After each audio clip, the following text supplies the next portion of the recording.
Hello everyone, welcome and welcome back to the channel. I hope all of you are doing well. So finally RRB NTPC 2025 का मेरा exam हो चुका है। 19 मार्च को third shift में मेरा एग्ज़ाम था। इस बार सेंटर बहुत दूर था। सो इस वीडियो में बात करूँगा, मैंने सारे क्वेश्चंस की को लिख रखा है। एक वन बाय वन मैं सारे क्वेश्चन को डिस्कस करूँगा कि एग्ज़ाम का लेवल क्या था, कौन सा कुछ चीज़ें नई भी दिखी मुझे एग्ज़ाम में, तो सारी चीज़ों के बारे में डिस्कस करूँगा। So without wasting time let get started. Math के, रीजनिंग के एंड जीके जीएस के भी सारे क्वेश्चन मैंने लिख रखे हैं और आप लोगों को मैं सजेस्ट भी करूँगा कि आपको किन चीज़ों पे फोकस करके जाना है और किन चीज़ों को अभी रिवाइज करके जाना है। तो टॉपिक वाइज बात करेंगे। सबसे पहले बात करते हैं अपन मैथ के बारे में। सो मैथ में जनरली क्या था, मैथ में बहुत सी चीज़ें PYQ बेस्ड थी, कुछ चीज़ें नई भी थी और कुछ ऐसी भी थी। एक तो नए क्वेश्चन भी मुझे मिले जो कि मतलब मुझे अभी तक TCS पैटर्न में अभी तक नहीं मिले। तो चलिए सबसे पहले शुरू से बात करते हैं। तो सबसे पहले क्वेश्चन खुलते हैं बहुलक के। दो क्वेश्चन बहुलक के थे, टेबल बेस्ड थे, सारी चीज़ें दे रखी थी, गिवन थी। बस डायरेक्ट फॉर्मूला लगा के वो लॉन्ग वाला L plus F1 minus F0 upon 2 F1 minus F2 minus F0 into H, ये फॉर्मूला लगा के हमें दोनों ही क्वेश्चन के आंसर निकालने थे। बिल्कुल डुएबल थे, आसान थे, हो गए थे। इसके बाद मेंसुरेशन से 2 से 3 क्वेश्चन थे। एक स्क्वायर का था, एक कोन का था। कोन और स्क्वायर का मिक्स था, मतलब एक इस कोन दे रखा था और उसका बेस की रेडियस जो था वो 42√3 और उसकी जो स्लांट हाइट थी वो बेस की जो डायमीटर था उसके इक्वल थी। तो उसमें बताना था उस कोन से एक स्फेयर काटा जा रहा था मैक्सिमम वॉल्यूम का, उस स्फेयर का वॉल्यूम निकालना था। तो ये जनरली क्या था, ये जनरली उससे हो गया था 11 के मल्टीपल से हो गया था, क्योंकि कुछ भी कटना नहीं था। तो वैसे अगर उसको करते बहुत लेंदी जाता, बट मैंने डायरेक्ट 11 का मल्टीपल फाइंड करके कर दिया। इसके बाद एक और स्फेयर का था, उसमें क्या था, डायरेक्ट रेडियस दे रखी थी 37.8 एंड उसका दो प्लेस तक, पॉइंट के 2 प्लेस तक उसका आंसर निकालना था। लेकिन वैसे अगर उसको करते मल्टीपल से तो बेस के 3 पॉइंट तक आना था, तो मल्टीपल से तो होना नहीं था, वो पूरी ज़्यादा मजदूरी होनी थी। तो उसकी बहुत लंबी सॉल्यूशन किया और उसका आंसर निकला था 28,291.03 उसका आंसर था। 2-3 क्वेश्चन ज्योमेट्री के थे। ज्योमेट्री के कैसे थे, 2 पैरेलल लाइन है, उसको एक ट्रांसवर्स लाइन उसको काटती है और उसके एंगल दे रखे थे, एक और एंगल निकालना था, एक अंतर कोण, ऐसे करके एंगल निकालने थे। आसान थे, दोनों ही डुएबल थे। एंड इसके बाद ट्रिग्नोमेट्री के 2 क्वेश्चन थे, प्रॉपर्टी बेस्ड नॉर्मल से थे। मतलब ट्राइंगल है, उसमें बेस 5 दे रखा है एंड उसका जो परपेंडिकुलर है 12 दे रखा है। अब उसमें प्रॉपर्टी लगानी है tan theta minus cot theta. तो इसका मान निकालना था, 0 आया था उसका आंसर। एंड SI से भी आंसर क्वेश्चन आसान था। 12 साल में एक जो प्रिंसिपल है वो 5 टाइम हो रहा है, उसका जो रेडियस है, सॉरी रेट परसेंट है, वो कितना है। तो रेट परसेंट 33.33 आया था उसका आंसर।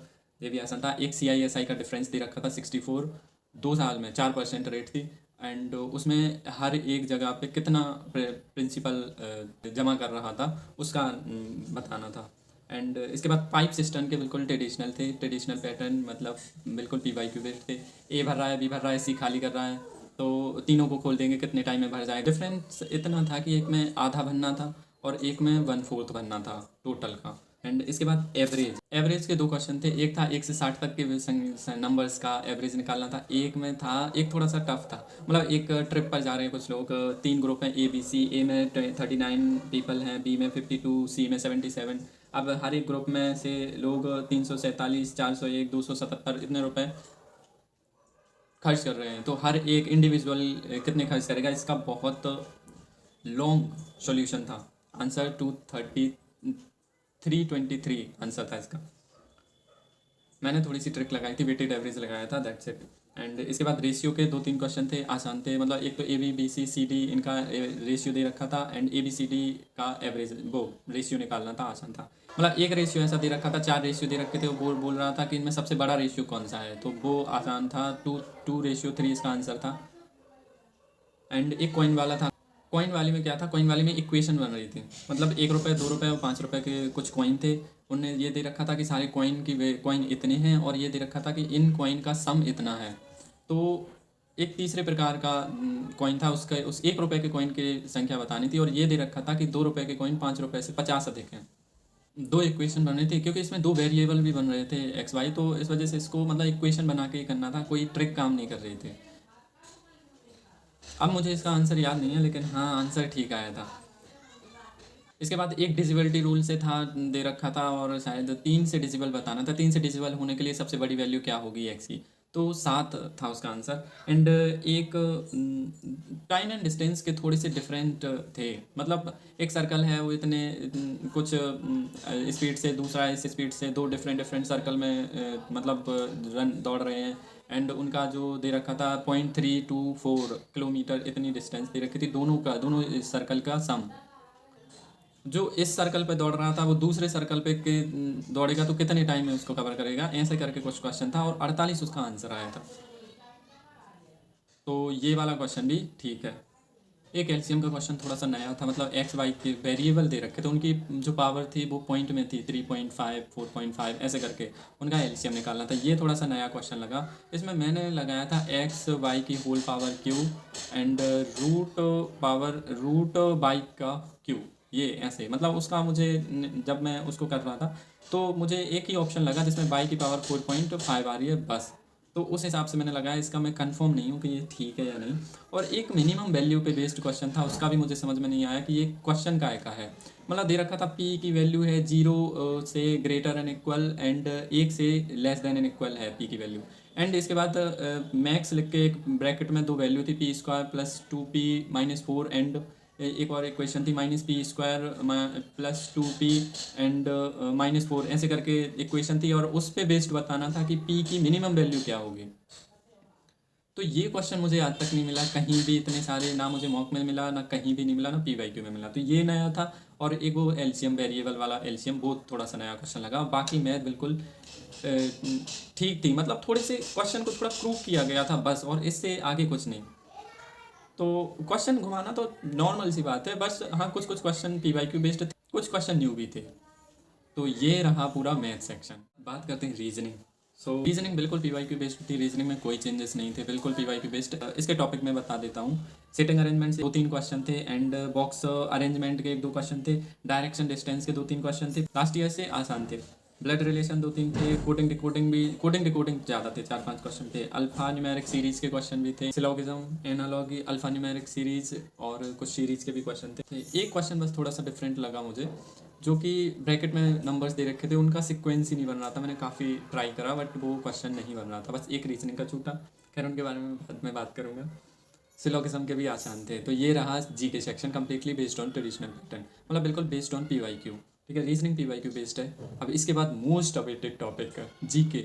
चलिए अब बात करते हैं जीके की। जीके में सारे टॉपिक से क्वेश्चन थे, जैसे सबसे ज़्यादा क्वेश्चन पॉलिटी के थे, पॉलिटी, इकोनॉमी, ज्योग्राफी, स्टैटिक के भी क्वेश्चन थे, करंट के भी क्वेश्चन थे। थोड़ा सा चेंजेस यहाँ भी देखने को मिला। पॉलिटी के क्वेश्चन 5-6 थे, सबसे ज़्यादा पॉलिटी के थे। एक आर्टिकल 11 थोड़ा प्रूव करके दे रखा था कि थोड़ा बेस्ड, मतलब वो दे रखा था पार्लियामेंट की पावर जो होती है उनमें चेंजेस करने की, तो आर्टिकल 11।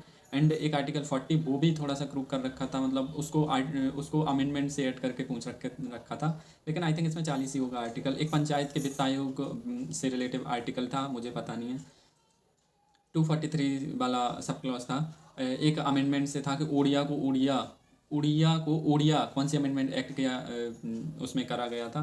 एंड एक ईडब्ल्यूएस के जो रिजर्वेशन है उससे रिलेटेड भी आर्टिकल था, तो एक ये क्वेश्चन था। एंड एक आईएनसी की जो उससे क्या था, उस पर बेस्ड था, ऑप्शन से करना था, मतलब तो वो तैयब जी वाला जो था वो कह रखा था कि जैन धर्म से रिलेटेड थे, वो गलत था, तो रॉन्ग वाला ही बताना था। उसके बाद हिस्ट्री, तो हिस्ट्री में एक था जो प्रियदर्शी है, ठीक है, वो किसने ऐसे करके दे रखा था, किसने लिखी या ऐसा कुछ था।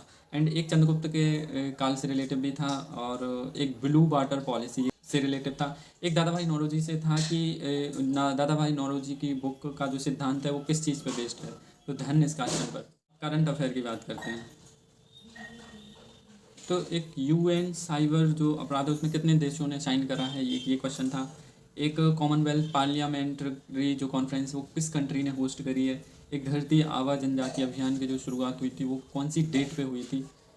एंड इसके बाद विकसित देशों में उत्पादन से रिलेटिव एक क्वेश्चन था। एंड एक रैंक से रिलेटिव क्वेश्चन था, वो कौन सी रैंक थी, शायद सतत विकास रैंक थी। इसमें ऑप्शन थोड़े से लेंदी वाले थे, जैसे अंडर 100, आउट ऑफ 100, 500। एक यमुना पर्यटन बुक से रिलेटिव क्वेश्चन था कि इसमें किस चीज़ का डिस्क्राइब करा है। एक नाट्य महोत्सव से था कि ये कितने दिन चला। एक शीत महोत्सव से था कि इसका जो एक्सपेंड है कौन से राज्य में है, कौन से स्टेट में है। एंड एक बर्फ़ के अब एक बर्फ़ के खिसकने से जो मतलब डिजास्टर आती है वो क्या कहलाती है, तो हिमस्खलन आंसर था। कंप्यूटर के 3 क्वेश्चन थे, एक इनपुट आउटपुट का था कि इनपुट आउटपुट दोनों की तरह काम करता है, तो टच स्क्रीन थी। एंड कंट्रोल प्लस टैब क्या काम करता है, तो स्विच करने का काम करता है। एक ऑपरेटिंग सिस्टम किस चीज़ के एग्जाम्पल है, तो ऑपरेटिंग सिस्टम। एक क्वेश्चन था भूमध्य सागर को लाल सागर से कौन सी नहर जोड़ती है। एंड इसके बाद एक साइंस के भी थोड़े से ट्रिकी थे। फूड है जो उसे गंध आना, मतलब इससे रिलेटेड एक क्वेश्चन था। एंड एक ऊष्मा गतिकी से रिलेटेड एक क्वेश्चन था। एक सरल सूक्ष्मदर्शी में जो लेंस प्रयुक्त होता है उससे रिलेटेड था। ऑप्शन थोड़े से कंफ्यूज करने वाले थे, इसका आंसर मुझे भी नहीं पता। एंड एक स्प्रिंग को संपीड़ित करने पर, छोड़ने पर उसकी जो स्टैटिक एनर्जी है, स्थितिज ऊर्जा, उसमें क्या चेंज होता है। एंड एक था किस यूटी में जो है विधानसभा है। तो ये इतने क्वेश्चन मुझे याद हैं, इसका आंसर पुडुचेरी था ऑप्शन में। एंड या this was all about this exam, ये सारे क्वेश्चन मुझे याद थे। तो ये हुआ जीके। अब बात करते हैं अटेम्प्ट की। सो मेरा जो अटेम्प्ट रहा है, टोटल अटेम्प्ट रहा है 95 क्वेश्चन मेरा अटेम्प्ट है। एंड जिसमें से 3 क्वेश्चन मेरे जीके के छूटे हुए हैं, एक मैथ का, एक रीजनिंग का। रीजनिंग का मैंने बताया कि वो ब्रैकेट वाला उसका सीक्वेंस नहीं बन रहा था, पहली बार रीजनिंग से कुछ क्वेश्चन छूटे हैं। और मैथ से भी एक क्वेश्चन, वो जो मैक्स वाली वैल्यू थी वो उसमें वैल्यू फाइंड बतानी थी कि इसकी मिनिमम वैल्यू क्या है पी वाली, तो वो क्वेश्चन छूटा। 2 क्वेश्चन छूटे और बाकी सारे क्वेश्चन अटैम्प्ट है। 3 मैथ जीके के छूटे, एक वो रैंकिंग वाला छूटा है जो 2025 से 30 तक उसकी ड्यूरेशन थी, उससे रिलेटेड था। और 2 क्वेश्चन और कोई छूटे हैं, उनका आइडिया नहीं है, बाकी सारे क्वेश्चन अटैम्प्ट है।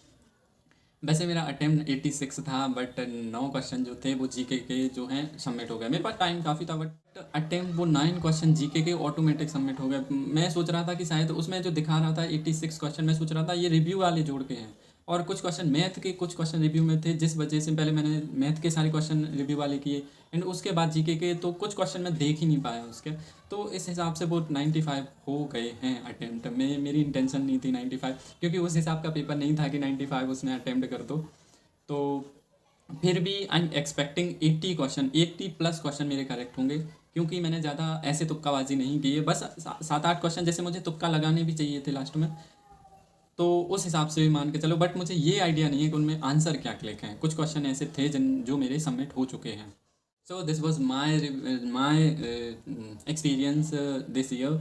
आप लोगों का एग्ज़ाम कैसा रहा है, आप लोग और कितना अटैम्प्ट करा आपने, वो कमेंट सेक्शन में कमेंट जरूर करके जाना। एंड जिनका आगे लगा हुआ है तो इसके अकॉर्डिंग ही क्वेश्चंस को ज़रूर करके जाना, जो जो टॉपिक मैंने यहाँ पे एक्सप्लेन किए हैं। एंड करंट थोड़ा सा पुराना आ रहा है अभी, तुरंत का करंट नहीं आ रहा। मेरे में क्वेश्चन 2024 से थे, एंड 25 का भी एक आध क्वेश्चन, और ज़्यादा भी क्वेश्चन नहीं थे, मतलब थोड़े से पिछले बार के कंपैरिजन में कम ही क्वेश्चन थे। 5-6 क्वेश्चन ही थे करंट के, बाकी ज़्यादा क्वेश्चन नहीं थे। तो थोड़े पुराने भी करने की ज़रूरत है, थोड़ा एसएससी पे शिफ्ट होते जा रहा है रेलवे। इन दिस वीडियो इतना ही, मिलते हैं आंसर की के बाद। सो बाकी if you have any query then do comment in the comment section, and या see you soon in the next video. Till then bye bye, keep learning, keep practising.